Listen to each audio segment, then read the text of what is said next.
Hello बच्चों, जैसा कि हमने सेट 5 के साइंस के क्वेश्चन अभी कर लिए थे। मैं बात कर रहा हूँ राजीव के अनसॉल्व की बात कर रहा हूँ। वो राजीव के अनसॉल्व में सेट 5 की मैं बात कर रहा हूँ 2024 के पेपर में। इसका पहले पार्ट का वीडियो मैंने बना दिया, इसका लिंक मैं यहाँ पे डाल दे रहा हूँ। आप उसको क्या कर लेंगे, जाके रेफर कर लेंगे।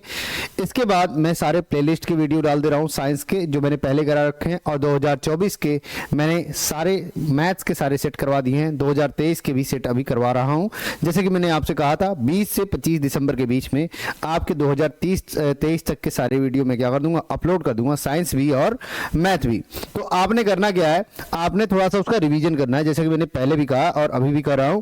तो आप उसको क्या करेंगे, एक बार अच्छे से रिवीजन करेंगे। साइंस का आप नोट्स बनाते हुए चलेंगे, और अगर मैं बात कर रहा हूं मैथ्स की, तो मैथ्स आप क्या करेंगे, लगा के चलेंगे। तो जितने भी क्वेश्चन होंगे आप उसको लगाते हुए चलेंगे और अपना प्रैक्टिस क्या करेंगे, जम के करेंगे, क्योंकि नंबर कितना लाना है, 90 पार। 90 पार का टारगेट है कि 90 पार आना ही आना है, 90% मान के चलो, ठीक है ना। अगर अच्छे से पढ़ रहे हो, जितना बता रहा हूं उतना कर रहे हो, मैं श्योर हूं इस बात से कि 90% आएगा, क्योंकि मैं पिछले 2 साल से यही काम कर रहा हूं। 2 साल से रिजल्ट हमारे क्या है, काफी अच्छे चल रहे हैं। चलते हैं हम आगे। ऑनलाइन क्लास की बात नहीं कर रहा हूं 2 साल से, मैं ऑफलाइन क्लास की बात कर रहा हूं। कई बच्चों को डाउट होगा कि हाँ, ऑफलाइन क्लासेस में मैंने 90% प्लस हमारे यहाँ से कई सारे नंबर आए हैं बच्चों के। तो आपको इसी तरीके में क्या कर रहा हूं, सजेस्ट कर रहा हूं। यहाँ पे अगर मैं बात करूं, विद्युत रासायनिक श्रेणी की बात कर रहा है, किन्हीं 2 गुणों का उल्लेख करें। आपसे बोल रहा है विद्युत रासायनिक श्रेणी की किन्हीं 2 गुणों का उल्लेख करें। जैसे कि हम जानते हैं कि विद्युत रासायनिक श्रेणी क्या होती है। विद्युत रासायनिक श्रेणी में हमारा कुछ क्रमांक होता है। वे श्रेणी में हमारी जो धातुएं हाइड्रोजन से ऊपर होती हैं, वो अम्लों से क्रिया करके हमेशा क्या करती हैं, हाइड्रोजन गैस उत्पन्न करती हैं। और हम बात कर ले श्रेणी में जो धातुएं हमारी क्या होती है, पहले आती हैं, वो नीचे वाले धातुओं को हमारा क्या करके विस्थापित कर देती है, और लवर से विस्थापित कर देती हैं, और हमारा क्या करती हैं, रिएक्शन कर लेती हैं। यहाँ पे अगर मैं बात कर लूँ इसके नंबर की, तो 2 नंबर का क्वेश्चन था। आपको इतना ही बताना है, इससे ज़्यादा बताने की जरूरत नहीं है। अगर मान लीजिए श्रेणी में हम बात कर लें, सबसे ऊपर जो होता है प्रबल अपचायक उपस्थित होता है, क्योंकि इलेक्ट्रॉन त्यागने की प्रवृत्ति होता है। अगर मैं बात कर लूँ तो आपको याद होगा यहाँ पे काशी नाथ का माली आलू जरा फीके पकाता है, कौन है आगे आओ, कौन है आगे आओ। ये ट्रिक है, आप यही याद करेंगे इसको। ये रिएक्टिविटी सीरीज है, ऊपर से नीचे तक हम बात कर लेंगे। क्रम हमारा कैसे होगा, ऐसे ही चलेगा। फिर इसके बाद ये चलेगा। वैसे तो मैंने इधर लिख दिया है स्पेस कम होने की वजह से, तो आप यही याद रखेंगे। ट्रिक आपका यही है, काशी नाथ का माली आलू जरा फीके पकाता है, कौन है आगे आओ, कौन है आगे आओ। ये आपका ट्रिक है। ये क्या है, ट्रिक है, जिसकी वजह से आप क्या कर सकते हैं, इसके रिएक्टिविटी सीरीज क्या कर सकते हैं, याद कर सकते हैं। आप जानते हैं यही चीज आपसे बोल रहा है कि जो ऊपर स्थित होते हैं सोडियम पोटेशियम में हमारे क्या होते हैं, प्रबल अपचायक उपस्थित होते हैं, जो कि हमारा हमेशा क्या करते हैं, इलेक्ट्रॉन त्यागने की प्रवृत्ति होती है। और हम जानते भी हैं यही हमारा क्या होता है, काम होता है यहाँ पे। और हाइड्रोजन से ऊपर, ये जो हाइड्रोजन है इससे ऊपर हम बात कर लेंगे, जो भी है यहाँ बोल रहा था, जो धातुएं हाइड्रोजन से ऊपर होती हैं, अम्लों से क्रिया करके क्या करती है, हाइड्रोजन गैस हमारी क्या करती है, उत्पन्न करती है। और दूसरा बताया था, श्रेणी में जो धातुएं पहले आती हैं, जो धातुएं पहले आ रही हैं, नीचे वाले को विस्थापित करेंगी। कभी भी नीचे वाला ऊपर वाले को विस्थापित नहीं करेगा। जैसे अगर हम बात कर लें सोना है, तो सोना कभी भी हमारा रिएक्ट नहीं करेगा ऊपर वाले से, क्योंकि सोना हमारा क्या है, जो आरम है जिसकी बात कर रहे हैं, वो हमारा क्या होता है, नीचे होता है। ये रिएक्ट कम करता है, रिएक्ट क्या करता है, कम करता है। तो इस तरीके आप क्या करेंगे, समझेंगे। और इंग्लिश वाले बच्चे यहाँ पे ध्यान रखेंगे कि एवं हाइड्रोजन हम बात कर लेंगे, सीरीज से रिएक्ट करता है, और एसिड हमारा क्या करता है, एसिड एसिड के साथ रिएक्ट करता है और प्रोड्यूस करता है हाइड्रोजन गैस। इसी तरीके हम बात कर लेंगे, यहाँ दूसरा और तीसरा नंबर है ये, यहाँ पे बात कर लेंगे, अगर सीरीज में जो पहले आता है वो हमारा क्या करता है, नीचे वाले को डिस्प्लेस कर देता है उसके साल्ट से, ठीक है ना। इसी तरीके स्ट्रॉन्ग रिड्यूसिंग एजेंट की तरह हमारा काम करता है, जो टॉप ऑफ द सीरीज हमारा आता है, जो ऊपर की तरफ आता है, और वो हमेशा क्या करता है, लूज करता है इलेक्ट्रॉन को। तो बेसिक बातें आपको समझ में आ रही होंगी। नेक्स्ट क्वेश्चन चलते हैं, क्योंकि 2 नंबर का क्वेश्चन है तो इतना पर्याप्त है आपके लिए। कह रहा है सोडियम परमाणु तथा क्लोरीन परमाणु के संयोग से Na+ और Cl- का बनना हमें समझना है, ठीक है। देखिए आप जानते हो कि परमाणु क्रमांक हमारा कितना होता है, सोडियम का हम बात कर लेंगे तो होता है Na का होता है 11। अगर मैं इसको KLMN में ब्रेक करूं तो आप लिखोगे KLMN। KLMN हमारी क्या है, कक्षाएं हैं, तो हम जानते हैं 2 8 हो जाएगा और ये कितना हो जाएगा, 1 हो जाएगा। आउटर मोस्ट में हमारा कितना है, 1 है, तो हम जानते हैं इसका जो नेचर होगा हमेशा क्या होगा, Na+ होगा। इसका नेचर हमेशा क्या होगा, Na+। और इसी तरीके अगर मैं बात कर लूँ Cl का, तो 17 होता है, इसको मैं लिखूंगा तो 2 8 और कितना होता है, 7। आप जानते हो कि जब भी किसी एलिमेंट के लास्ट में जब KLMN हम लिखते हैं तो उसके लास्ट में अगर 1 2 3 आता है, 1 2 3 आता है, तो हमेशा किस तरह बिहेव करता है, दाता की तरह, जिसको बोलते हैं डोनर की तरह। किस तरह, डोनर की तरह। इसी तरीके 5 6 7 आता है तो हमारा क्या करता है, ये हमारा क्या करता है, एक्सेप्टर की तरह बिहेव करता है, जिसको आप बोलते हो क्या, इसको बोलते हो ग्राही। क्या बोलते हो, ग्राही। तो आप जानते हो कि ये जो होता है, जैसे 5 है तो 5 कितना लेने की कोशिश करेगा, हमेशा ऑक्टेट कंप्लीट करना चाहता है। क्या कंप्लीट करना चाहता है, ऑक्टेट। तो आप ध्यान से समझो कि यहाँ पे 5 है तो 3 माइनस होगा, 6 है तो 2 माइनस होगा, और 7 है तो कितना, 1 माइनस होगा। तो यहाँ पे 7 आ रहा है, इसलिए हमारा Cl क्या होगा, 1 माइनस होगा, 1 क्या होगा, माइनस होगा। तो यहाँ Na+ हो गया और Cl माइनस हो गया। ये बेसिक बातें आपको समझ में आ रही हैं। अब हम बात करते हैं, जैसे हम Na पे हमारा कितना है, 1 इलेक्ट्रॉन है, एक क्या है, इलेक्ट्रॉन है। और हम बात कर लेंगे Cl पे हमारा कितना है, यहाँ Cl पे हमारे 7 इलेक्ट्रॉन है, कितने हैं, 7। ये क्या करेगा, ये इसको देगा। जब ये इसको देगा तो हमारा क्या होगा, यहाँ पे बन जाएगा Na+ और क्या बन जाएगा, Cl- बन जाएगा। क्या बन जाएगा, Cl-। और यही हमारा कंबाइंड होता है तो हमारा बन जाता है क्या, ये बन जाता है NaCl। क्या बन जाता है, NaCl। तो इसी के बारे में आपसे कह रहा है, संयोग का बनना हमको समझाना था। आप क्या यहाँ देख रहे हो कि ये हमारा क्या है, पूरी तरीके से हमने यहाँ बातें कर ली। ये आपको एक्सप्लेनेशन बताया था बस समझने के लिए, जो आप पहले पढ़ रखे हैं क्लास 9 में, उसको रिवीजन करने के लिए। कई बच्चों को यहाँ पे भी अभी समस्याएं आ रही हैं पहले चैप्टर में, तो अभी भी समय है, अभी भी आप क्या कर सकते हो, पढ़ सकते हो। 1.5 महीने 2 महीने का समय, 2 महीने प्रॉपर एकदम है, एग्जैक्ट आपका 2 महीने है।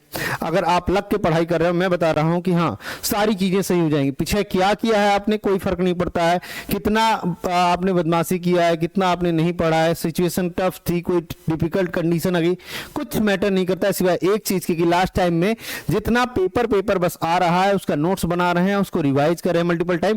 आप जब पेपर लगाएंगे 14 साल 21 साल का, तो आपको ऑटोमेटिकली समझ में आ जाएगा कि क्वेश्चंस हर बार 70% क्या हो रहे हैं, रिपीट कर रहे हैं। यूपी बोर्ड की मैं बात कर रहा हूं यहाँ पे, तो आपको बेसिक बातें आपको समझ में आ रही होंगी। चलते हैं आगे। तो यहाँ पे हमारा हो गया दूसरा नंबर क्वेश्चन। दूसरे नंबर क्वेश्चन के बाद अगर हम बात कर लें, तीसरा नंबर क्वेश्चन हमसे कह रहा है, यहाँ पे कह रहा है निम्न पर संक्षिप्त टिप्पणी लिखिए। टिप्पणी लिखने का मतलब यहाँ पे हमें क्या करना है, बताना है। संक्षिप्त टिप्पणी लिखने का मतलब उसके बारे में हमें क्या करना है, बताना है। जैसे हमें कह रहा है उदासीनीकरण अभिक्रिया, जिसको बोलते हैं न्यूट्रलाइजेशन रिएक्शन। तो न्यूट्रलाइजेशन रिएक्शन हमारा क्या होता है, हम जानते हैं वह अभिक्रिया जिसपे हम बात कर ले, क्षारक और अम्ल अभिक्रिया करके जल और लवण बनाते हैं। जैसा कि हम जानते हैं बेस होता है और हमारा क्या होता है, एसिड होता है, ये लवण बनाता है और क्या बनाता है, जल बनाता है, जिसको बोलते हैं क्षारक और अम्ल रिएक्ट करके हमारे क्या बना रहे हैं, लवण और जल बना रहे हैं। तो यही इफेक्ट हमारा जो आता है सामान्य तौर पर, उसी को हम बोलते हैं क्या, उदासीन बना देता है, देते हैं, न्यूट्रलाइज कर देते हैं। इसी कारण हम बोलते हैं इसको क्या, उदासीनीकरण अपक्रिया बोलते हैं या न्यूट्रलाइजेशन रिएक्शन बोलते हैं। बेसिक बातें आप लिख देंगे। 2 नंबर का क्वेश्चन है, आपको नंबर क्या हो जाएगा, मिल जाएगा। स्टेप बाय स्टेप आपको पूरी बातें क्या करनी है, मेंशन करनी है। इसी तरीके आगे बात कर ले, अगर हम 6 नंबर क्वेश्चन में हमारा दूसरा जो दे रखा है, दूसरा दे रखा है अपचयन अपक्रिया। क्या दे रखा है, अपचयन अपक्रिया। देखो अपचयन अपक्रिया क्या होता है, हम जानते हैं अपचयन अपक्रिया में, रासायनिक अपक्रिया में ये ऐसा होता है जो हाइड्रोजन का योग करे या ऑक्सीजन को क्या करे, निष्कासित करे। आप एक बात समझिएगा, जब अपचयित करने की बात करेगा, आपको पता है कि ऑक्सीडेशन या ऑक्सीकरण कब होता है हमारा, ऑक्सीकरण तब होता है, ऑक्सीकरण तब होता है हमारा जब क्या करता है, ऑक्सीजन को क्या करेगा, एक्सेप्ट करेगा, ऑक्सीजन को क्या करेगा, एक्सेप्ट लेगा, और हम बात कर लेंगे हाइड्रोजन, या हम बात कर लें हाइड्रोजन को क्या करेगा, निष्कासित करेगा। हाइड्रोजन क्या करेगा, निष्कासित करेगा। इसी का जस्ट उल्टा हमारा होता है क्या, यहाँ पे होता है अपचयन अपक्रिया कि हाइड्रोजन का योग करेगा, या मैं बात कर लूं ऑक्सीजन का क्या करेगा, निष्कासन करेगा, या इलेक्ट्रॉन का लाभ हमारा क्या होता है, शामिल होता है। तो इस कंडीशन को हम बोलते हैं क्या, अपचयन अपक्रिया बोलते हैं। यहाँ हमारा कहां कहां होता है, यह हम बात कर ले। अपचयन अपक्रिया रसायन बनने में, जंग लगने में, दहन, प्रकाश संश्लेषण, श्वसन जैसी अपक्रियाओं में हमारा हमारा क्या होता है, यूज किया जाता है। जैसे कि हम बात कर लें यहाँ पे Na और H2 है, तो ये हमारा क्या कर रहा है, हाइड्रोजन को ले रहा है, हाइड्रोजन को एक्सेप्ट कर रहा है। तो हाइड्रोजन को एक्सेप्ट करेगा तो वो क्या होगा, वो अपचयन होगा। और हाइड्रोजन को रिमूव करेगा या निकालेगा तो क्या होगा, ऑक्सीकरण होगा। तो यहाँ पे ले रहा है इसलिए क्या होगा, यहाँ अपचयन होगा। तो अपचयन अपक्रिया हमारी और ऑक्सीकरण अपक्रिया हमेशा साथ साथ क्या करती है, रिडॉक्स अपक्रियाएं। इन्हीं को बोलते हैं जब किसी रिएक्शन में ऑक्सीडेशन, जिसको बोलते हैं ऑक्सीकरण और अपचयन दोनों ही हो रहा है, ऑक्सीडेशन और रिडक्शन दोनों ही हो रहा है, तो उनको बोलते हैं हम क्या, उनको बोलते हैं अपचयन अपक्रिया। क्या बोलते हैं, अपचयन अपक्रिया। यहां पे भी अगर हम देखें तो यहां हमारा क्या हो रहा है, ऑक्सीजन अब क्या हो रहा है, अलग हो रहा है, और हाइड्रोजन क्या हो रहा है, ऑक्सीजन हमारा मेनली अलग हो रहा है। तो यहां पे भी हम बात कर लेंगे, ऑक्सीजन जब अलग होगा तब भी हम क्या बोलेंगे, यहां हम बोलेंगे कि ये हमारा अपचयन अपक्रिया है। कौन सी अपक्रिया है, अपचयन अपक्रिया। रिडक्शन रिडक्शन रिएक्शन आपको बोल रहा है, रिड्यूसिंग रिएक्शन होगा यहाँ पे। तो रिडक्शन रिएक्शन आपसे बोल रहा है केमिकल रिएक्शन जिसमें हमारा एडिशन ऑफ हाइड्रोजन होता है, या मैं बात करूं रिमूवल ऑफ ऑक्सीजन होता है। गेन ऑफ इलेक्ट्रॉन्स भी यहाँ पे हम इसको बोल सकते हैं, या रिमूवल ऑफ ऑक्सीजन भी बोल सकते हैं, दोनों बातें बोल सकते हैं। यही बात आपसे बता रखा है, रिएक्शन यही होगा। आप इंग्लिश और हिंदी में क्या कर लेंगे, देख लेंगे। यहाँ पे चलते हैं आगे, आपको स्क्रीनशॉट लेना है तो आप स्क्रीनशॉट ले सकते हैं, अदरवाइज पढ़ सकते हैं, ठीक है ना। आगे बात कर लेते हैं, रिएक्शन का हमारा फोटोसिंथेसिस में बता रखा है, केमिकल में हम बात कर लें, केमिस्ट्री में, रस्टिंग में, कॉम्बिनेशन में हम यूज करते हैं, फोटोसिंथेसिस, रेस्पिरेशन में। आगे बात कर लेते हैं क्या होता है जब, क्या होता है जब आपसे पूछ रहा है। देखिए क्या होता है जब सोडियम ऑक्साइड की जल से अपक्रिया कराई जाती है। देखो सोडियम ऑक्साइड का फार्मूला, आप बेसिक बातें आप समझो। सोडियम ऑक्साइड बोला है तो सोडियम का हम जानते हैं Na पे प्लस होता है, O पे 2 माइनस होता है। तो 2 माइनस है तो 2 प्लस की जरूरत पड़ेगी, इसलिए हमें इसको क्या करना पड़ेगा, यहाँ पे करना पड़ेगा Na2O। Na2O बैलेंसिंग के हिसाब से भी आप इसको क्या कर सकते थे, इसका फार्मूला निकाल सकते थे। यहाँ पे हो जाएगा 2 और ये हो जाएगा O, तो हो जाएगा Na2O। क्या हो जाएगा, Na2O। सोडियम ऑक्साइड हम बात कर लेंगे। इसी तरीके ये जल से अपक्रिया करा रहा है तो क्या बन रहा है, सोडियम हाइड्रोक्साइड बन रहा है। तो सोडियम ऑक्साइड को जब पानी में घोला जाता है तो पानी से अपक्रिया करके क्या बनाता है, सोडियम हाइड्रोक्साइड बनाता है। इसको हम यहाँ पे दर्शा सकते हैं। तो यही चीज बता रखा है, पहला तो यही था इसका। आगे बात कर लेंगे। नेक्स्ट हमारा जो है कह रहा है जब शुष्क बूझे चूने से, शुष्क बूझे चूने का मतलब हम बात कर रहे हैं, देखो यहाँ पे ध्यान देना, शुष्क बूझे चूने की जब हम बात कर रहे हैं, इसी को हम बोलते हैं क्या, स्लैग लाइम बोलते हैं। इसी को हम इंग्लिश में क्या बोलते हैं, स्लैग लाइम बोलते हैं। या हम इसको बात कर ले, इसी को हम बोलते हैं क्या, शुष्क बूझा चूना। क्या बोलते हैं, शुष्क बूझा चूना। और एक होता है बिना बूझा चूना, जिसको बोलते हैं CaO, बिना बूझा चूना। इसको बोलते हैं क्विक लाइम। क्या बोलते हैं, क्विक लाइम। इंग्लिश में बोलते हैं क्विक लाइम बोलते हैं, और इसको बोलते हैं बिना बूझा चूना। तो यहाँ आप जानते हो जब कैल्शियम हाइड्रोक्साइड की क्लोरीन से हम रिएक्शन कराते हैं तो ये बनता है कैल्शियम के हाइपोक्लोरेट, जिसको हम बोलते हैं क्या, ब्लीचिंग पाउडर बोलते हैं। और क्या बनता है, ये बनता है वाटर के कंटेंट हमारे यहाँ पे क्या होते हैं, वाटर मतलब यहाँ पे स्टीम के रूप में हमारा क्या होगा, निकलेगा। तो मेनली हमारा क्या होता है, क्लोरीन गैस हमारी क्या होती है, इन्वॉल्व होगी, तो हमारे रिएक्शन यही हुआ। रिएक्शन आपको ध्यान होना चाहिए, क्योंकि आपसे यहाँ डायरेक्ट पूछा है क्या होता है जब, तो आपसे डायरेक्ट क्या करना है, आपको रिएक्शन लिखना है। डायरेक्ट आपने क्या करना है, रिएक्शन लिखना है। इसी को बोलेंगे सोडियम हाइपोक्लोराइड बोलेंगे, हम बोल देंगे क्या, ब्लीचिंग पाउडर बोलेंगे। आगे चलते हैं।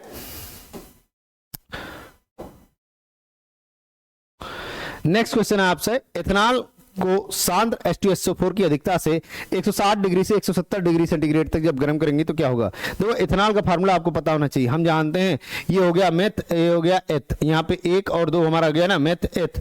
तो हम बात कर लेंगे एथ, एथेन और ऑल, तो एथेनॉल हो गया। एथेनॉल को जब H2SO4 से रिएक्ट करा रहे हैं तो हमारा बन रहा है एथीन बन रहा है, और क्या बन रहा है, वाटर बन रहा है। तो एथीन में आप जानते हो कि ईन आ रहा है, एल्कीन ग्रुप चल रहा है, डबल बॉन्ड होगा। क्या होगा, डबल बॉन्ड। तो यही बात आपको बेसिक यहाँ पे क्या कही जा रही है, बताई जा रही है कि जब एथेनॉल को H2SO4 की अधिकता के साथ 160 से 170 डिग्री सेंटीग्रेड के तापमान पर जब हम गर्म करते हैं तो यह हमारा क्या होता है, एथीन में बदल जाता है। इस प्रक्रिया को ही बोलते हैं क्या, निर्जलीकरण बोलते हैं, या मैं इंग्लिश में बात कर लूं इसी को हम बोलते हैं क्या, डिहाइड्रेशन। क्या बोलते हैं, डिहाइड्रेशन। तो ये प्रोसेस ही डिहाइड्रेशन करता है। डिहाइड्रेशन का मतलब क्या आप जानते हो, डिहाइड्रेशन का मतलब हमारा होता है removing of water molecule from the compound. जो भी कंपाउंड है उसके साथ हमारा क्या होगा, वाटर के मॉलिक्यूल्स क्या हो जाएंगे, अलग हो जाएंगे। तो हम बात कर लेंगे, इसी को हम बोल रहे हैं क्या, इसी को बोल रहे हैं यहाँ पे डिहाइड्रेशन भी बोल रहे हैं प्रोसेस को, ठीक है ना। तो बेसिक बातें समझ में आ रही होंगी, चलते हैं आगे। यहाँ पे नेक्स्ट क्वेश्चन हमसे दे रखा है, एथेनोइक अम्ल की बात कर रहा है। एथेनोइक अम्ल जब हमारा सोडियम बाइकार्बोनेट से, अब देखो एक बात समझना, एथेनोइक अम्ल का फार्मूला आपने पता होना चाहिए। आप जानते हो ओइक जहां पे भी आ गया ये हमारा क्या होगा, कार्बोक्सिलिक ग्रुप होगा, COOH वाला। कौन सा होगा, COOH। तो यहाँ पे बात कर लेंगे मेथ एथ, ये हमारा क्या होगा, एथेनोइक अम्ल हो जाएगा। एथेनोइक अम्ल की सोडियम कार्बोनेट से जब हम रिएक्शन कराते हैं तो हमारा क्या होता है, एथेनोइक अम्ल सोडियम बाइकार्बोनेट से, हमारा बाइकार्बोनेट है ना, सोडियम बाइकार्बोनेट से रिएक्शन हो रहा है तो ये बनाएगा सोडियम के एसीटेट बनाएगा, यहाँ पे वाटर बनाएगा और क्या बनाएगा, कार्बन डाइऑक्साइड बनाएगा। तो बेसिक बातें आपको समझ में आ रही हैं। जब भी आपसे, आप ध्यान रखना, सोडियम बाइकार्बोनेट की हमसे बात किया है तो आप जानते हो Na पे हमारा क्या होता है, एक प्लस होता है और SCO3 पे हमारा क्या होता है, एक माइनस होता है। बेसिक बातें, आयन आपको क्या होना चाहिए, आना चाहिए। मैं शुरू से ही चिल्ला रहा हूं और बता भी रहा हूं आपको, तो यहां पे ध्यान रखिएगा। CH3COOH की अगर मैं बात कर लूं तो ये क्या होता है, एथेनोइक एसिड। यहां पे अगर मैं बात कर लूं तो COO हमारा CH3COO ये पूरा हमारा क्या होता है, माइनस होता है और एक क्या होता है, प्लस। तो ये होता है एसीटेट आयन। क्या होता है, एसीटेट आयन। हाइड्रोजन आयन हमारा क्या होता है, यहां से अलग हो जाएगा। जब यहां से अलग होगा और यहां से अगर हम बात कर लें तो हमारा क्या होगा, Na अलग हुआ। क्या होगा, Na प्लस और SCO3 माइनस। तो इसके आयन हमारे क्या करेंगे, H और SCO3 हमारे मिलकर बनाएंगे H2O और CO2 बनाएंगे, और यहाँ CH3 माइनस है तो CH3CO माइनस है तो Na प्लस के साथ जुड़ जाएगा। तो यहाँ पे हमारा बन जाएगा सोडियम एसीटेट वाटर, और क्या बन जाएगा, कार्बन डाइऑक्साइड। तो बेसिक बातें आपको क्या हो रही है, समझ में आ रही है। यही बात आपको इंग्लिश में यहाँ पे लिखा हुआ है तो आप यहाँ पे देख भी सकते हो। आप यहाँ पे क्या कर सकते हो, देख भी सकते हो, सारी बातें इंग्लिश में लिखी हैं और ये हमारा क्या है, सेंटेंस भी नोटेड है। तो आगे बात कर लेंगे हम। नेक्स्ट है हमारा इसी में, नेक्स्ट हमसे कह रहा है कि एथेनॉल को हम बात करें। अब देखो एथेनॉल की बात किया, फिर से आपसे एथेनॉल की बात किया। आप जानते हो एथेनॉल का फार्मूला या तो आप लिखो CH3 CH2OH लिख दो, या तो आप दोनों कंबाइन कर दो, कार्बन 2 हो गया H5OH, दोनों बात एक ही है, एथेनॉल का ही फार्मूला है। H2SO4 से हमारा क्या कर रहा है, H2SO4 की उपस्थिति में हम बात कर रहे हैं एथेनोइक अम्ल। तो ये जो रिएक्शन हो रहा है ना, यहाँ पे हम बात कर लेंगे सांद्र H2SO4 की उपस्थिति में हो रहा है। किसकी उपस्थिति में हो रहा है, सांद्र H2SO4 की उपस्थिति में हो रहा है। तो हमारा क्या हो रहा है, यहाँ पे CH3COO, देखो यहाँ पे फिर बात वही आएगी, CH3COO माइनस हो जाएगा और ये H प्लस हो जाएगा। यहाँ पे अगर मैं बात कर लूंगा C2H5 हमारा क्या होगा, ये प्लस होगा और OH क्या होगा, माइनस होगा। क्या होगा, माइनस। तो जब ये रिएक्शन करेगा तो प्लस वाला माइनस के साथ आ जाएगा, यहाँ पे CH3COO C2H5 हो जाएगा और यहाँ से OH और H प्लस मिलकर हमारा क्या हो जाएगा, H2O हो जाएगा। और हम जानते हैं कि यही हमारा जो होता है, इसी को बोलते हैं क्या, एथिल एसीटेट बोलते हैं। एथिल एसीटेट का मतलब क्या, यहाँ पे ये जो बन रहा है क्या है, एथिल ग्रुप है। कौन सा ग्रुप है, एथिल ग्रुप है। हम जानते हैं कि एल्केन में से हमारा एक हाइड्रोजन जब अलग हो जाता है, जैसे C2H6 होता है तो ये होता है एथिन। क्या होता है, एथिन। इसमें से एक हाइड्रोजन हमारा कम हो गया तो हो गया C2H5 सिंगल बॉन्ड, तो इसको बोलेंगे क्या, यही बोलेंगे हम क्या, एथिल। क्या बोलेंगे, एथिल। तो ये हो जाता है एल्काइल ग्रुप का। किसका ग्रुप का, एल्काइल ग्रुप का। तो आपको बेसिक बातें समझ में आ रही है कि सांद्र H2SO4 की उपस्थिति में जब हम गर्म कर रहे हैं तो हमारा एथिल एसीटेट बना रहा है और इसी को बोलते हैं क्या, एस्टर बोलते हैं। जो एस्टर होता है उसी का हमारा सुगंध कैसा होता है, स्वीट स्मेल होता है। स्वीट स्मेल का मतलब अच्छा हमारा सुगंध होता है, स्वीट टाइप का स्मेल होता है, इसी को हम बोलते हैं क्या, एस्टर बोलते हैं। ठीक है ना। तो बेसिक बातें आपको क्या हो रही हैं, समझ में आ रही हैं। इसी को बोलते हैं एस्टरिफिकेशन या हम बोलते हैं एस्टरीकरण। ठीक है ना। आगे चलते हैं हम। ये सारे नंबर अगर मैं बात कर लूं जो ABCDE दे रखा था, ये सारे नंबर हमारे एक एक नंबर के क्वेश्चन हैं और F तक ऐसा दे रखा है। F तक ऐसा क्या है, दे रखा है, एक है लास्ट क्वेश्चन हमारा, कहा एथेन को वायु में जलाया जाता है। देखो यहाँ पे एथेन का फॉर्मूला देख रहा है, वायु का दे रखा है। तो जब भी एथेन को वायु में जलाया जाता है, कार्बन डाइऑक्साइड, वाटर और हमारी क्या होती है, हीट और लाइट निकलती है। तो यहाँ पे आपको बेसिक बातें समझ में आ रही है कि ये हमारा क्या है, ये गैसियस फॉर्म में है, ये भी गैसियस फॉर्म में है। तो जो बन रहा है यहाँ पे सारा वो भी कैसा है हमारा, ये गैसियस फॉर्म में है, लेकिन ये किस में है, ये लिक्विड फॉर्म में। किस फॉर्म में, लिक्विड फॉर्म में। तो जब एथेन को हवा में जलाया जाता है तो कार्बन डाइऑक्साइड और पानी बनता है। इस प्रक्रिया में ऊर्जा के रूप में प्रकाश और गर्मी भी निकलती है, क्योंकि यही हमारा क्या है, एक्सोथर्मिक रिएक्शन का भी एग्जांपल है, जिसको बोलते हो क्या, उष्माक्षेपी। क्या बोलते हो, उष्माक्षेपी अभिक्रिया। ठीक है ना। तो बेसिक बातें आपको समझ में आ रही है, क्योंकि उष्माक्षेपी क्यों, क्योंकि हमारी हीट क्या हो रही है, निकल रही है रिएक्शन में। ठीक है ना। तो बेसिक बातें समझ में आ रही हैं। F एक नंबर का क्वेश्चन है ये हमारा। इसके बाद अगर हम बात कर लें, आपसे दे रखा है एक एक्स्ट्रा मैंने इसमें डाल दिया है कि मान लो यहाँ पे जो क्वेश्चन हमें दे रखा था, ये हमें क्या दे रखा था, ये दे रखा था आपको एथेन का दे रखा था कि एथेन को जब बर्न करते हैं तो क्या होता है। साथ ही साथ अगर हम बात कर लें कि पूछ दिया अगर एथेनॉल को अगर मैं बर्न करूंगा, एथेनॉल को जब बर्न करेंगे तो ध्यान रखना एथेनॉल को भी बर्न करने पर हमारा क्या होता है, कार्बन डाइऑक्साइड और वाटर बनता है। ये मैंने अपने से ये डाल दिया था रिएक्शन, चूंकि दो रिएक्शन आप ऐसे ही पढ़ रहे हो तो उसी से रिलेटेड मैंने क्या कर दिया, आगे रिएक्शन एक और डाल दिया कि एथेनॉल को जब बर्न करेंगे तो ये भी हमारा क्या करता है, कार्बन डाइऑक्साइड और वाटर देता है यहाँ पे। तो बातें आपको क्या हो रही हैं, समझ में आ रही हैं, ठीक है ना। चलते हैं आगे।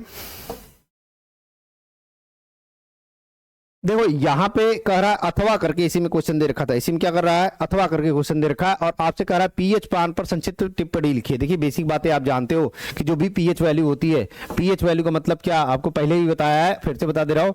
पी का मतलब होता है पोटेंज, क्या होता है पोटेंज, और ये पोटेंज वर्ड हमारा क्या है, ग्रीक वर्ड से लिया गया जिसका मतलब होता है पावर, क्या होता है पावर। और यहाँ पे हम बात कर लेंगे एच का मतलब क्या है, H plus, power of H plus, मतलब एच प्लस की सांद्रता हमारी कितनी है उसी के बारे में हमारा क्या करता है, पीएच बताता है। मतलब जब एच प्लस निकल जाएगा तो ऑटोमेटिक मैं जानता हूं एच प्लस और ओ एच माइनस दोनों का कॉम्बिनेशन कितना होता है, 7। कितना होता है, 7। क्यों 7 होता है, यहाँ पे आप देख रहे हो ये 7 होता है न्यूट्रलाइजेशन, यहाँ पे न्यूट्रल होता है, क्या होता है न्यूट्रल। और हम जानते हैं एच प्लस और ओ एच माइनस दोनों मिलकर हमारे क्या कर देते हैं, ये बना लेते हैं वाटर। तो ये हमारा प्योर वाटर का फॉर्म होता है, इसलिए हम बोलते हैं प्योर वाटर हमारा कैसा होता है, न्यूट्रल होता है।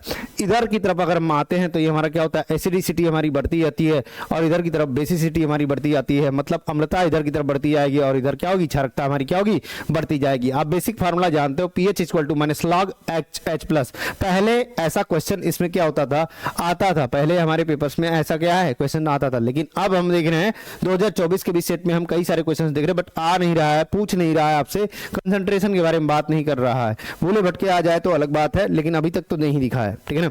यहाँ पे अगर बात कर लें किसी विलयन में उपस्थित हाइड्रोजन आयनों का ग्राम आयन प्रति लीटर की मात्रा, उस आयन की हम बात कर लेंगे हाइड्रोजन आयन सांद्रता कहलाती है। हाइड्रोजन आयन सांद्रता को ही हम बोलते हैं, चूंकि यह मान बहुत हमारा क्या अच्छा होता है, कम होता है, पीएच के रूप में व्यक्त किया जाता है, इसीलिए जलीय विलयन को पीएच का मान हम बात कर लेंगे हाइड्रोजन के ग्राम प्रति लीटर में। जब हम बात करते हैं तो 10 के आधार में हम क्या करते हैं, सांद्र के ऋणात्मक घात को हम क्या लेते हैं। देखिए एक बात समझिए, आपको यहाँ पे जो दे रखा है, मान लीजिए कि माइनस लॉग, यहाँ पे 10⁻⁷ हमारा आ रहा है, तो जब ये -7 आ रहा है तो यहाँ पे पीएच की बात कर रहे हैं, पीएच वैल्यू की हम एग्जैक्टली बात कर रहे हैं, तो -7 हम जानते हैं कि log m के पावर n हमारा कैसा फार्मूला होता है, ये होता है L log m। कितना होता है, L log m।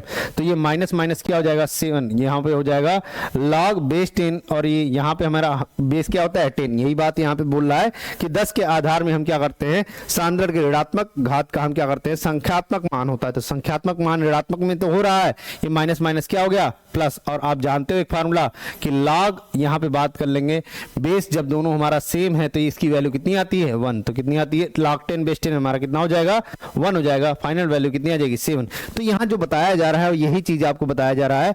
लॉग के फार्मूले आपको पढ़ने की जरूरत नहीं है, बेसिक बातें बस जानिए कि अम्लता हमारी 7 से इधर की तरफ आती है तो क्या होता है, अम्लता हमारी बढ़ती जाती है, और इधर की तरफ जाता है तो क्षारकता बढ़ती जाती है। हमारी बॉडी का में हम बात कर लेंगे, जो मुंह का पीएच होता है वो कितना होता है, 5.5 होता है। जनरल बातें हमें क्या होनी चाहिए, पता होनी चाहिए, ठीक है ना। तो ये हमारा क्या है, पीएच है। आगे बात कर लेते हैं।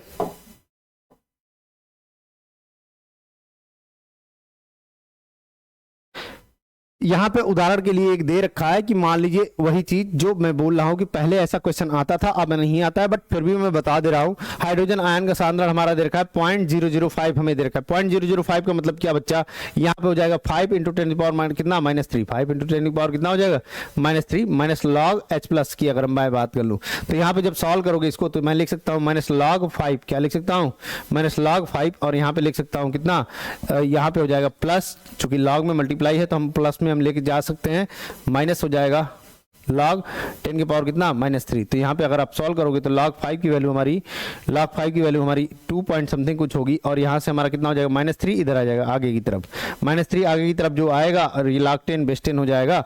यहाँ पे अगर हम देखेंगे तो कितना हो जाएगा, -2, माइनस अंदर जाएगा, माइनस क्या हो जाएगा, अंदर जाएगा 2, और यहाँ कितना हो जाएगा, +3 हो जाएगा, और ये कितना होगा 1।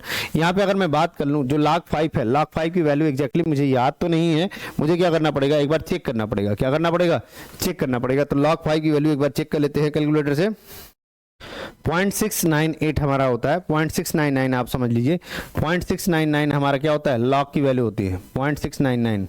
तो 0.699 अगर हम बात कर लें, 3 में से 0.699 जब घटाएंगे तो हमारा कितना आएगा, लगभग 2.303 हमारा क्या होगा, ये आएगा। तो 2.303 जो हमारा आ रहा है, 2.303 हमारा जो आ रहा है, यहाँ देखिए 3 में से अगर हम घटाएंगे इसको 0.699 तो कितना आएगा, 1 आएगा, 9 में से 9 गया 0, 9 में से 6 गया 3, तो ये हो गया 2.303 2.301 2.301 यही हमारी क्या है, ये पीएच वैल्यू है, ये क्या है, पीएच वैल्यू है। आपसे ऐसा क्वेश्चन पहले आता था, अभी तक नहीं पूछा जा रहा है, मैंने एक डाल दिया कि मान लो भूले भटके अगर आ जाए तो आपको बेसिक बातें समझ में आनी चाहिए। लॉग का कुछ बेसिक फार्मूला आप बस याद रखना कि लॉग m की पावर n होता है तो ये कितना होता है, l log m होता है। और जब भी हमारा लॉग जब भी होता है, ये हमारा बेस 10 होता है, तो ये बेस 10 अगर आ रहा है तो इसकी वैल्यू हमेशा कितनी होती है, 1 होती है, ठीक है ना। ये दो फार्मूले ही हमारे क्या होने हैं, यूज होने हैं। कुछ बेसिक चीजें आपको पता होनी चाहिए कि log 2 की वैल्यू अगर मैं बात कर लूँ तो 0.3010 होता है। log अगर मैं बात कर लूँ 5 की तो अभी आपको बताया गया 0.699 बताया गया। और इसी तरीके अगर मैं बात कर लूँ log 3 की वैल्यू हमारी, तो log 3 की वैल्यू हमारी कितनी होगी, log 3 की वैल्यू हो जाएगी आपकी 0.477, कितनी हो जाएगी, 0.477। तो ये बेसिक बातें आप क्या रखें, याद रखें। पेपर अगर टफ भी बनाता है तो आपको बेसिक बातें क्या होनी चाहिए, पता होनी चाहिए, ठीक है ना। चलते हैं आगे। ये हमारा इंग्लिश में दे रखा है सारी चीजें, एक्वस सोल्यूशन के बारे में बता रखा है कि हमारा एक्वस सोल्यूशन बना रहा है पीएच वैल्यू, और तो हम बात कर लेंगे न्यूमेरिकल वैल्यू। तो नेगेटिव पावर में हमारा कंसंट्रेशन होता है, इधर की तरफ जाता है। एक्वस का मतलब क्या, जो बेसिक हमारा बेस होते हैं हमारे, जो वाटर में सॉल्युबल हो जाता है उसी को बोलते हैं क्या, एक्वस बोलते हैं, क्या बोलते हैं, एक्वस। तो यहाँ तक बातें समझ में आ रही है। असंतृप्त हाइड्रोकार्बन पर संचित टिप्पणी लिखिए। असंतृप्त का मतलब क्या, असंतृप्त का मतलब हम जानते हैं कि ये होता है हमारा अनसैचुरेटेड। किसकी बात कर रहे हैं, अनसैचुरेटेड हाइड्रोकार्बन की हम बात कर रहे हैं। ऐसे हाइड्रोकार्बन जिनमें कार्बन की संयोजकता हमारी कैसी होती है, द्विबंध या त्रिबंध के रूप में होती है, त्रिआबंध के द्वारा, तो उनको हम बोलते हैं क्या, असंतृप्त हाइड्रोकार्बन। असंतृप्त का मतलब क्या, यहाँ पे सिंगल बॉन्ड नहीं बनाएगा, जब भी बनाएगा डबल बॉन्ड बनाएगा या ट्रिपल बॉन्ड। जैसे अगर मैं बात कर यहाँ पे एथिन की ही बात कर लूं तो ये हमारा कितना है, CH2 डबल बॉन्ड CH2 ही बनाएगा। तो ये जब भी बनता है कार्बन कार्बन के बीच में बॉन्ड होती है, ये बात आपको ध्यान रहे। इसी तरीके अगर मैं बात कर लूं C2H2 की बात कर लूं तो यहाँ हमारा क्या है, ये इथाइन है, क्या है, इथाइन। तो CH ट्रिपल बॉन्ड हमारा कितना होगा, CH होगा। तो यहाँ पे आपको बेसिक बातें समझ में आ रही हैं कि ये हमारा डबल बॉन्ड बना रहा था, ट्रिपल बॉन्ड, इसलिए असंतृप्त हो गया। असंतृप्त हाइड्रोकार्बन, हाइड्रोकार्बन का एक प्रकार है जिसमें कार्बन श्रृंखला हमारी कम से कम एक डबल बॉन्ड या ट्रिपल बॉन्ड या रिंग के रूप में हमारी होती है। असंतृप्त हाइड्रोकार्बन में कार्बन परमाणु आपस में द्विबंध और त्रिबंध से जुड़े रहते हैं। असंतृप्त हाइड्रोकार्बन हमारा कैसा होता है, में हाइड्रोजन परमाणु हमेशा कैसे होते हैं, कम होते हैं।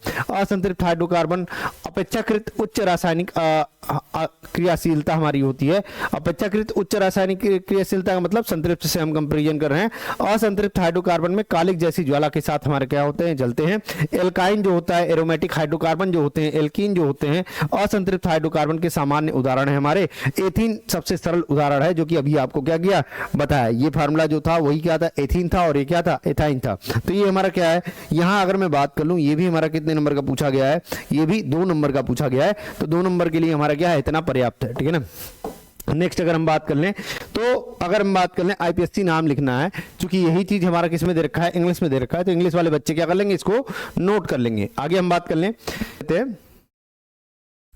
कह रहा है CH3, ये हमें बॉन्ड दे रखा। अब देखो एक बात समझो तुम, कि अगर नंबरिंग करेंगे इसमें नंबरिंग अगर इधर से करते हैं 1 2 3 4, या मैं बात कर लूं इधर से नंबरिंग करूं 1 2 3 4, किधर से भी नंबरिंग करो, जो ट्रिपल बॉन्ड स्टार्ट हो रहा है कहां से हो रहा है, 2 से, यहां से भी स्टार्ट हो रहा है और इधर से भी 2 से स्टार्ट हो रहा है, तो किधर की भी नंबरिंग ले लो, जो फंक्शनल ग्रुप हमारा चल रहा है एल्काइन का, उसमें कोई फर्क पड़ने वाला नहीं है। तो हम देख रहे हैं 1 2 3 4 है, 2 से स्टार्ट हो रहा है तो 2 तो रहेगा हमारा। अब हम बात कर लेंगे कितने कार्बन है, 4 कार्बन है। आप जानते हो जो सिक्वेंस होता है वो क्या होता है, ये होता है मेथ, एथ, प्रोप, ब्यूट,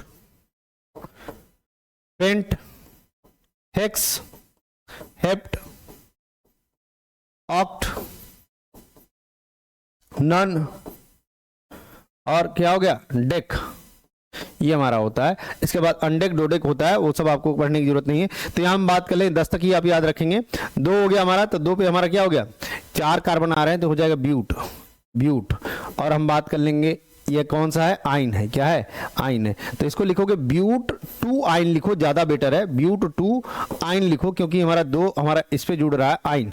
तो ये हमारा, इसको ऐसे लिख सकते हैं या इंग्लिश में इसको लिख सकते हैं ब्यूट 2 आइन, आइन, ठीक है ना। तो ब्यूटाइन भी हम लिख सकते हैं, ब्यूट 2 आइन हम बात कर लेंगे, या ब्यूटाइन बात कर लेंगे। स्पेलिंग यही होगी, BUTYNE, ठीक है ना। देख लीजिएगा एक बार, शायद यहाँ पे ए हमारे समझ से होगा, ब्यूटाइन नहीं, ए नहीं होगा, ए नहीं होगा, BUT2 आइन होगा, सीधे सीधी बात है। तो यहाँ हमारा यही होगा।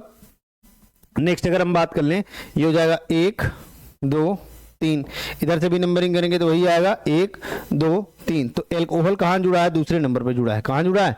दूसरे नंबर पे। अगर नाम लिखते भी हो आप तो क्या लिखोगे यहाँ पे? ये हो जाएगा कि 3 कार्बन पे क्या होता है? प्रोपेन। क्या होता है? प्रोपेन। सिंगल बॉन्ड चल रहा है, propane two ol, propane two क्या? ऑल, जिसको हम बोल रहे हैं क्या? Two propanol. तो या प्रोपेन टू ऑल हम इसको लिखेंगे, दूसरे नंबर पे हमारा जुड़ रहा है, तो जहां होता है उसी को लिखते हैं। यहाँ पे इंग्लिश में इसको लिख लेंगे प्रोपेन, ई नहीं रहेगा, टू ऑल, टू ऑल। तो हमारा क्या होगा? बेसिक नाम होगा प्रोपेनॉल की हम बात करें। अल्कोहल ग्रुप चल रहा है और यहाँ कैसे चला है? एल्काइन ग्रुप चल रहा है। चलते हैं आगे। सी नंबर के बाद हम बात कर लेंगे, यहाँ पे 8 नंबर की बात कर लेंगे। अब यहाँ पे आपको पहले ये जब पहला सेट करा रहा था तभी मैंने बताया था, इसमें सारे पार्ट के बारे में बात कर लिया था। देखो पूछ भी लिया है उसी को, एक ही क्वेश्चन को अलग अलग तरीके से, कहीं ऑब्जेक्टिव में पूछ रहा है, कहीं टिप्पणी पूछ रहा है, कहीं उदाहरण पूछ रहा है। तो यहाँ बस एक एक उदाहरण पूछा है, और जो एक एक उदाहरण पूछा है वो बात कर ले, एक एक नंबर का पूछा है। कितने नंबर का? एक एक नंबर का। विखंडन क्या होता है मैंने पूरा ही बता दिया है, आप उसको एग्जाम्पल अपना याद कर लोगे, मैंने पूरा ही बताया है। विखंडन में हम बात कर लेंगे, एक कोष की जीव जो होते हैं, कोशिका के परिपक्व हो जाने के बाद 2 से ज्यादा हमारे बढ़ जाते हैं, तो विखंडन में हमारा क्या होता है? फिशन में हम बात कर लेंगे। विखंडन का मतलब क्या?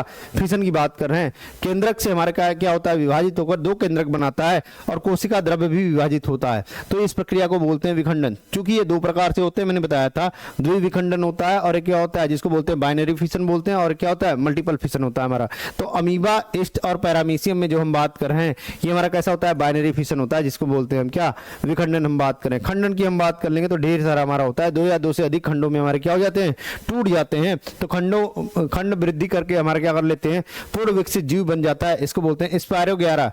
स्पायरो 11 जो होता है हमारा क्या होता है? मल्टीपल हमारे क्या होते हैं? पार्ट में हमारा क्या हो जाता है? ब्रेक हो जाता है। पुनरुद्भवन जिसको बोलते हैं क्या? पुनर्जन्म, और इसी को बोलते हैं रीजनरेशन। क्या बोलते हैं? रीजनरेशन। यहाँ पे क्या हो गया? ये बाइनरी फिशन हो गया, ये मल्टीपल फिशन हो गया, इसको बोलते हैं रीजनरेशन। तो हाइड्रा और प्लेनेरिया जो होता है हम बात कर लेंगे, कई टुकड़ों में अगर काट दिया जाए तो प्रत्येक टुकड़े हमारे क्या होते हैं? विकसित करके पूर्ण जीव का निर्माण कर लेते हैं, और इसी क्रिया को हमको क्या बोलते हैं? पुनरुद्भवन बोलते हैं, जिसको बोलते हैं हम क्या? रीजनरेशन बोलते हैं। मुकुलन की बात कर लेते हैं, यहाँ पे बडिंग की बात कर रहा है।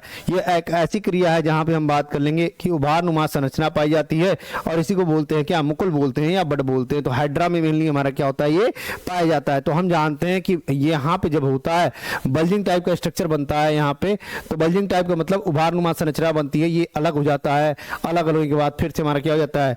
नया हमारा ये हाइड्रा बना लेता है। तो यही चीज यहाँ पे बोल रहा है, 4 प्रोसेस था, सबके बारे में बोला है मैंने, एक एक एग्जांपल बता दिया। हाइड्रा यहाँ पे बता दिया, यहाँ पे हाइड्रा प्लेनेरिया हो गया, स्पायरो 11 हो गया, अमीबा, ईस्ट और पैरामीशियम हो गया। एक एक उदाहरण पे एक एक नंबर आपको क्या हो जाएंगे? मिल जाएंगे। प्रोसेस भी आपको पता हो गया है। यही चीज यहाँ पे क्या है? ये इंग्लिश में है। किसमें? इंग्लिश में है कि यूनिसेलुलर में जब हमारे 2 पार्ट में ब्रेक होते हैं तो इसको बोलते हैं फिशन बोलते हैं। और फिशन में भी हम बात कर लेंगे, 2 तरीके की फिशन होते हैं, एक बाइनरी फिशन होता है, क्या होता है हमारा? मल्टीपल फिशन होता है। यहाँ बात कर लेंगे, एक हमारा क्या दे रखा है? ये फ्रेगमेंटेशन दे रखा है। तो अंडाणु, अंड या अंडाणु हमारे बनते हैं, ये गर्भाशय तक जाने में हमारे क्या करते हैं? मदद करते हैं। यही चीज आपको यहाँ पे इंग्लिश में दे रखी है। एक दूसरा पार्ट होता है हमारा यहाँ पे गर्भाशय। क्या होता है? गर्भाशय। गर्भाशय को ही बोलते हैं क्या? यूट्रस बोलते हैं, जिसे बच्चेदानी भी कहते हैं। क्या कहते हैं? बच्चेदानी। खोखली नाशपाती के आकार का हमारा अंग होता है, जिसमें भ्रूण विकसित होता है। इसका ऊपरी भाग चौड़ा होता है, निचली भाग क्या होता है? सकरा होता है। संकरा नहीं, सकरा होता है। कैसा होता है? सकरा होता है। और इसे हम कहते हैं ग्रीवा। क्या कहते हैं? ग्रीवा। गर्भाशय ग्रीवा द्वारा योनि में हमारा क्या होता है? खुलता है, और माता और भ्रूण के मध्य हमारे क्या करता है? एक कड़ी, जिसको बोलते हैं प्लेसेंटा का रोपण भी हमारा क्या करता है? गर्भाशय में ही होता है। एक वजाइना होता है, जिसको बोलते हैं क्या? योनि बोलते हैं। योनि भी एक हमारी कैसी होती है? एक समान संरचना होती है। इसमें जन्म नलिका या बोलते हैं रजस्राव की नलिका भी हम इसको कहते हैं। योनि नर से हमारा क्या होता है? शुक्राणु से होकर जो पूर्ण हमारी क्या होती है? विकसित शिशु के जन्म में हमारी क्या करती है? मार्ग के रूप में क्या करता है? योनि में लैक्टोबैसिलस जीवाणु हमारे क्या होते हैं? पाए जाते हैं, जो लैक्टिक अम्ल का हमारे क्या करते हैं? निर्माण करते हैं। तो आपको बेसिक बातें क्या हो रही हैं? समझ में आ रहा है कि ये हमारा क्या है? पार्ट आपको दे रखा है, यहाँ पे 4 पार्ट होते हैं आपको, 4 जैसे हम प्राथमिक बात कर लेंगे, द्वितीयक लैंगिक की बात कर लेंगे, फैलोपियन ट्यूब होता है, फैलोपियन ट्यूब के बाद हम बात कर लेंगे गर्भाशय होता है, और क्या होता है हम बात कर लेंगे योनि होता है जिसको बोलते हैं वजाइना। यही चीज हमारी किस में दे रखी है, यहाँ पे इंग्लिश में दे रखी है, प्राइमरी रिप्रोडक्टिव सिस्टम होता है, सेकेंडरी रिप्रोडक्टिव सिस्टम होता है। यहाँ पे बात कर लेंगे यही होता है, ओविडक्ट होता है, और आगे हम बात कर लेंगे यूट्रस होता है, और हमारा क्या होता है वजाइना। तो आप इसको क्या कर लेंगे, एक बार नोट कर लेंगे, और नोट करने के बाद क्या कर लेंगे, रिवीजन कर लेंगे, आपको बेसिक बातें क्या हो जाएंगी, समझ में आ जाएंगी। मानव के वृक्क की संरचना के लिए भी यहाँ पे बात किया है, तो इसके बाद हमारा है ये, तो यहाँ पे हम बात कर लेंगे, ये पहले क्वेश्चन था। इसके बाद अगर मैं बात कर लूँ, यहाँ पे हमारा ये अथवा वाला स्टार्ट हो रहा था, तो गलती से ये पहले आ गया है, तो बता दे रहे हैं, दोनों ही बातें बता दे रहे हैं, ध्यान से देखिएगा। कह रहा है पौधों में गुरुत्वानुवर्तन की बात कर रहा है, तो यहाँ पे 11 में क्वेश्चन में अथवा नंबर क्वेश्चन है, गलती से ये पहले आ गया है। पौधों में गुरुत्वाकर्षण बल के कारण होने वाली वृद्धि जो गति को हमारा नियंत्रित करती है उसको बोलते हैं गुरुत्वाट्रोपिज्म हम बोलते हैं। गुरुत्वाकर्षण बल की प्रतिक्रिया में यहाँ पे हम बात करते हैं जड़ों में जो होता है, जड़ों में जो ये डेवलपमेंट हो रहा है, ये आगे की तरफ ग्रोथ कर रहे हैं, इसको बोलते हैं धनात्मक गुरुत्वानुवर्तन। यहाँ पे अगर मैं बात कर लूँ, जो पेड़ों की पत्तियां और तने हमारे यहाँ पे आगे की तरफ बढ़ते हैं, इसको बोलते हैं क्या, ऋणात्मक गुरुत्वानुवर्तन। तो यहाँ पे अब बोल रहा है पौधे, जब पौधों के वृद्धि गति गुरुत्वाकर्षण की तरफ होती है तो उसको बोलते हैं धनात्मक, और जब हम बात कर लेंगे गुरुत्वाकर्षण के विपरीत दिशा में होती है तो उसको क्या बोलते हैं, ऋणात्मक गुरुत्वानुवर्तन। तनों में हमारा ये होता है, अभी बताया, और जड़ों में हमारा कैसा होता है, धनात्मक होता है। तो ये बेसिक बातें हैं, आपको यही चीज आप फिगर बना के बता दोगे, आपको नंबर क्या हो जाएगा, मिल जाएगा। 2 नंबर का क्वेश्चन है, मिल जाएगा। यही चीज आपको इंग्लिश में यहाँ पे दे रखा है। आगे बात कर लेते हैं। मनुष्यों में हार्मोन किसी बात कर रहा है, मनुष्यों में हार्मोन की बात कर रहा है, मनुष्यों में हार्मोन की बात कर रहा है कि मनुष्यों में हार्मोन कैसे होते हैं। तो आप जानते हो जो इसी को बोलते हैं क्या, ग्रोथ हार्मोन बोलते हैं। तो मानव में जब मैं बात करूं वृद्धि हार्मोन की, तो ये प्रोटीन से हमारा उत्पादित होता है। न केवल बचपन के दौरान हम बात कर लेंगे, वयस्कता के समय भी हमारा क्या होता है, महत्वपूर्ण होता है। जो वृद्धि हार्मोन होता है वो पिट्यूटरी ग्रंथि द्वारा, हमारा पिट्यूटरी ग्लैंड के द्वारा हमारा क्या होता है, उत्पादित होता है, जिसको मास्टर ग्रंथि के रूप में भी हम जानते हैं, क्योंकि यह कई हार्मोनों को स्रावित करता है और अन्य ग्रंथियों को की क्रियाओं को भी हमारा क्या करता है, नियंत्रित करता है। तो मस्तिष्क का एक हिस्सा होता है जिसे हम बोलते हैं क्या, हाइपोथैलेमस। तो हाइपोथैलेमस हमारा जस्ट हमारा क्या होता है, पिट्यूटरी ग्लैंड के ऊपर होता है। तो हमारा क्या करता है, जीएच जिसको बोलते हैं ग्रोथ हार्मोन का उत्पादन करने के लिए हमारा क्या करता है, संकेत भेजता है, जो फिर से रक्त प्रवाह के माध्यम से शरीर के अन्य भागों में हमारा कार्य करने के लिए यात्रा करता रहता है। तो आप ध्यान रखिएगा, हाइपोथैलेमस ग्लैंड के जस्ट नीचे हमारा ये जो हल्का सा निकला होता है, इसी को बोलते हैं क्या, पिट्यूटरी ग्लैंड बोलते हैं। ये ग्रोथ हार्मोन हमारा होता है। मेनली हम बात कर लेंगे हर समय हमारे बचपन से लेकर वयस्कता तक सारे हमारे प्रोटीन के जो डेवलपमेंट में हमारे काम करता है, जो अलग अलग हार्मोन्स को हमारा स्रावित करने में मदद करता है। इसी कारण से हम इसको बोलते हैं क्या, मास्टर ग्लैंड भी बोलते हैं। और ये हमारा एक हिस्सा है, इसके ऊपर जस्ट हम बोल देंगे, उसको बोलते हैं हाइपोथैलेमस। तो ये क्रियाओं को हमारा नियंत्रित करने का हमारा क्या करता है, काम करता है, और ये संकेत भेजता है मस्तिष्क को, और उसके बाद हमारा शरीर के अन्य भागों तक रक्त पहुंचाने का भी हमारा क्या करता है, काम करता है। तो ये हमारा मेनली इंग्लिश में हमारा दे रखा है यही चीज कि हम बात कर लेंगे हाइपोथैलेमस तक हमारा क्या करता है, सिग्नल भेजता है, और वहां से हमारा मस्तिष्क तक जाने के बाद हमारा क्या होता है, पूरी बॉडी में हमारा ये सर्कुलेट होता है। ब्लड के बारे में हम बात कर रहे हैं और सारे हार्मोन को भी कंट्रोल करने के बारे में बात कर रहे हैं। नेक्स्ट हमारा इसमें दे रखा है तीसरा नंबर पार्ट जो है, ये जो दे रखा है वो विषम पोषी पोषण की बात कर रहा है, जिसको बोलते हैं हेटेरोट्रॉपिक न्यूट्रिशन की बात कर रहे हैं। हेटेरोट्रॉपिक न्यूट्रिशन में अगर हम बात कर लेंगे तो यहाँ पर हमारा क्या होता है कि पोषण का एक तरीका है जिसमें जीव अपना भोजन करने के लिए दूसरे जीवों पर क्या होते हैं, निर्भर होते हैं। तो विषम पोषित जीव में हम बात कर लेंगे सभी जरूरी कार्बनिक पदार्थ हमारे लेते हैं। जैसे अगर हम बात कर लेंगे हेटेरोट्रॉप भी हम इनको कहते हैं। विषम पोषी पोषण 3 तरह के होते हैं, एक तो होता है होलोजोइक, सैप्रोफिटिक, और हम बात कर लेंगे एक होता है परजीवी, पैरासिटिक, ठीक है ना। तो यहाँ पे हम बात कर लेंगे होलोजोइक जो होता है अंतःग्रहण क्रियाएं करके, उपयोग करके जटिल कार्बनिक खाद्य पदार्थों को हमारा क्या करता है, शामिल करता है। इसी तरीके हम बात कर लेंगे अधिकांश कशेरुकी जो अमीबा जो होते हैं, एक कोष की जीवों में हमारा क्या होता है, होलोजोइक पोषण ही हमारा क्या होता है, देखा जाता है। सैप्रोफिटिक में अगर हम बात कर लेंगे जो मृत और सड़ते हुए पदार्थ को खाते हैं उन्हीं को हम बोलते हैं, जो मृत और सड़े हुए पदार्थों को खाते हैं उन्हीं को हम बोलते हैं बैक्टीरिया और कवक इसकी क्या है, उदाहरण है। और लास्ट में हमारा क्या है, परजीवी पोषण। परजीवी पोषण का मतलब जो दूसरे पे हमारा क्या हो, डिपेंडेंट हो, उसी को हम बोल रहे हैं क्या, परजीवी पोषण। तो ठीक है ना। तो ये होता है पैरासिटिक। जैसे हम बात कर लेंगे कि अमरबेल वगैरह जो होते हैं हमारे पौधे, तो एक पौधा दूसरे पौधे पे, हमारा अमरबेल का पौधा हमारा क्या होता है, दूसरे पेड़ पे हमारा क्या होता है, आराम से चढ़ता है और सारी चीजें लेता है, तो उसको बोलते हैं पैरासिटिक बोलते हैं। क्या बोलते हैं? पैरासिटिक। तो यहाँ बेसिक बातें आपको समझ में आ रही हैं कि 3 तरह के हमारे क्या होते हैं, विषमपोषी पोषण, होलोजोइक, सैप्रोफिटिक और परजीवी। हम परजीवी के बारे में जानते ही हैं कि जो दूसरे पे हमारे क्या रहे, डिपेंडेंट रहे, उसके बारे में हम क्या करते हैं, बात करते हैं विषमपोषी पोषण के लिए। तो यही चीज हमारा किसमें दे रखा है, यहाँ पे इंग्लिश में दे रखा है। तो आप इसको क्या कर लेंगे, नोट कर लेंगे। क्या कर लेंगे? नोट कर लेंगे, ठीक है ना। मानव के वृक्क की संरचना का संक्षेप में वर्णन करें और उसके कार्यों का उल्लेख करें। देखिए ये वृक्क दे रखा है, चूंकि यहाँ पे फिगर थोड़ा सा हमारे समझ से ब्लर हो चुका है ये वाला, तो हम बात कर लेते हैं इसी को। ये हमारा रेनल कॉलम होता है, ये मेडुलरी हमारा क्या होता है, पिरामिड होता है। ये गलती से डाल दिया है हमारी समझ से, ठीक है ना।